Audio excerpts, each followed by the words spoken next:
Now we are ready to put everything together to finally build a full model of the competitive market, which is going to tell us what are the allocations that are produced when consumers freely trade in a market. This model has three key assumptions. Assumption one says that every consumer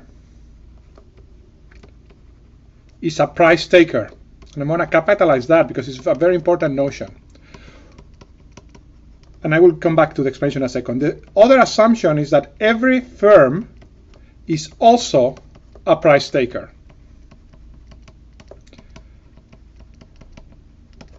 What do we mean by that? What we mean by that is that when firms, for example, are deciding how much to sell, they look at the prices, at the distribution of prices that other firms are offering, and they don't believe that they can affect the price. Therefore, they assume that the price in the market at which they can sell things is fixed, is taken as given. Similarly, every consumer, when they are deciding how much to buy, take the distribution of prices in the market as given. They don't believe that through their actions of buying more or less, they can affect that price in the market.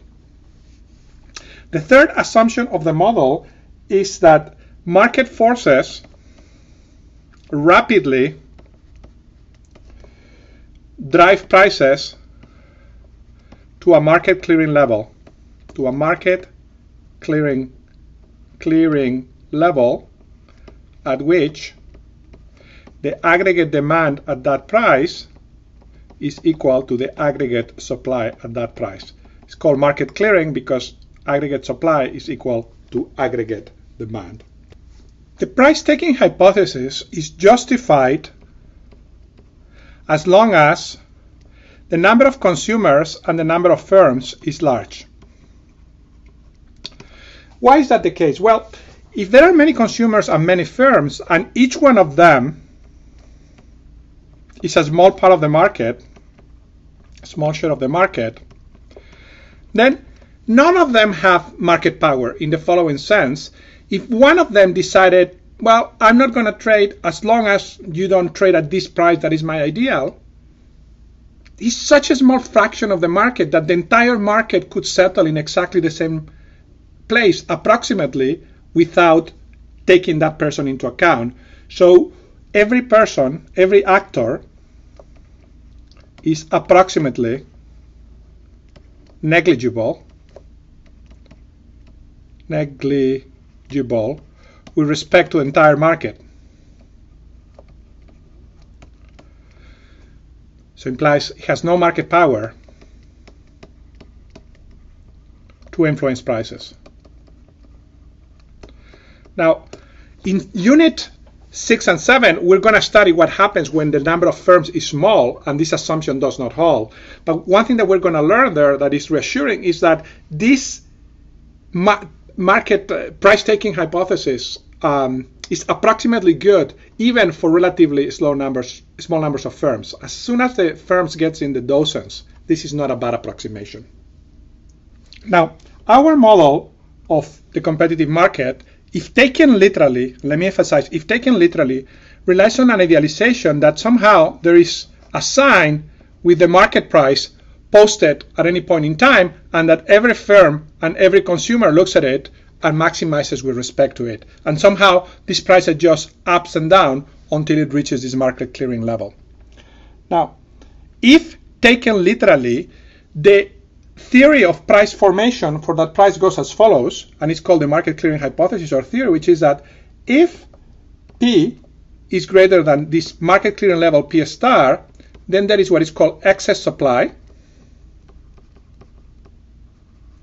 That means that XS at P is greater than XD at P, and that puts downward pressures on prices. Prices at that point decrease. And you can think about, I'll draw it for you in a second. And similarly, if P is less than P star, then there is excess demand, which means that XS of P is less than XD of P, and that put upward pressure on prices. So if you think about the diagram, you have aggregate demand, something like this. You have aggregate supply, let's say something like this. P star is the price at which they cross. That's the market clearing price. That is the market clearing quantity. And the idea is this. If you are in this regime with P greater than P star, there is excess supply because at such a price, there are these extra units that producers want to sell that they cannot sell because at that price, consumers only want to buy that. What happens? The producers say, well, because we want to sell extra units, we are willing to lower the price. Similarly, if you are at a point like this, in a regime where the prices are less than P star, now consumers want to buy more than producers want to sell. There is excess demand.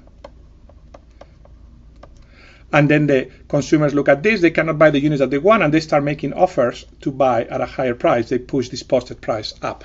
That is literally the dynamic theory that leads you to the equilibrium supporting the market clearing hypothesis. But notice that this theory, if taken literally, is about this posted price that doesn't exist. So how do we interpret this in reality, where you walk around and you can buy the same product at different stores and every store sets its own price?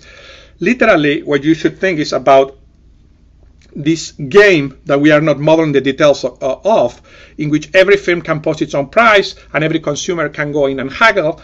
And the idea is that if there is excess supply, there are firms that are not being able to sell their goods because not enough consumers want to buy at that price, so they start lowering their prices, and vice versa when there is excess demand.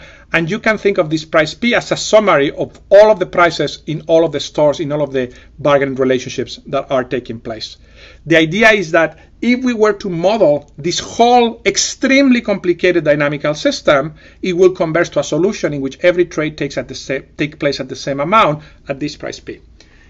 Having said this, let me emphasize one key thing, which is, in my personal view, and I'm talking as a researcher, not as much as your faculty as your instructor, one of the biggest and most important unsolved questions in economics is modeling the details of this price formation process. We don't really know what it looks like in detail, and I believe that the person who cracked this problem is going to get a Nobel Prize, and is going to be able to give us insight into a lot of questions. Now, especially to all of the physicists in the class, before you drop your day job and start working on that, let me assure you that that question has been looked in detail, and the reason it has not been solved is because it's extremely, extremely hard. Now, before we specify in detail what a competitive equilibrium looks like, we need to take care of a small detail that is sometimes not important, we can ignore, but for some questions and some applications down the line that we want to get insight on is important. The problem is that some of the firms are going to make profits, and those profits have to be returned to consumers, and they end up as consumption of good M. So we need to keep track of that. In particular, we're going to denote by sigma of person I of firm F. So this is the person, the consumer, and this is the firm. And this is a number between 0 and 1. What is the fraction of firm F owned by the consumer, by consumer I? And let me denote by pi I of P what are the profits of firm, pi F of firm F at price P. We know how to compute those from unit 3. Then I'm finally going to denote by pi of I of P the sum over all of the firms of sigma IF pi F of P. And if you think of what this is these are all of the shares that consumer I owns in the different firms multiplied by the profits. So this is the total profit income for consumer I. So why is this important? Because in equilibrium, we're going to have that M MCI star, sorry, let me use the same notation, I apologize, that I used before. MCI star, which is the amount consumed by consumer I of good M in equilibrium, is going to be its wealth minus the equilibrium price times the quantity that he buys of the good X plus the total profit income that the consumer gets at the equilibrium price. Notice that all of it ends up consumed in good M, and it doesn't really affect the consumption of good X given the quasi-linearity assumption. Now we're ready to provide a formal definition of a competitive market equilibrium, which is going to be a price P star at which the aggregate supply at that price is equal to the aggregate demand at that price. That's it.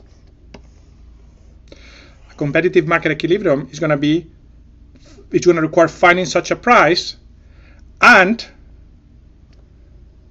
the allocation, let me call it alpha star, that it induces. Okay, so what is the allocation alpha star that it induces? Let's talk about it. For the consumer, for each consumer I, we have that it's going to consume an amount X DI, which is going to be equal to the amount that it demands at price P star, that is of good X, and of good M is going to consume, sorry, this is a C in the notation of allocations that I gave you, is going to consume its wealth minus P star XID P star plus whatever profit income he has at P star. What about for the firms? Let's say for every firm J, we're going to have that the amount that is supplied by firm J is just going to be its supply at that price, and that its usage of inputs of production in the form of this M good is going to be equal to the cost of firm J of producing that good.